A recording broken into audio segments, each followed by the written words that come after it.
wanted to be a well-known face on TV.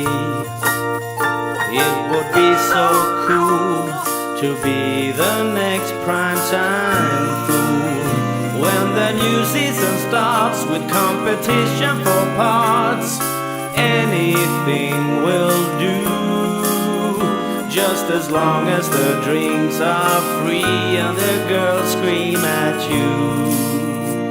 You live in a Starshaped world. Congratulations to your seconds of fame. Look at the Starshaped world. Humiliation is the name of the game. We live in a Starshaped world. But there's just one little catch. Your looks and your talent don't match.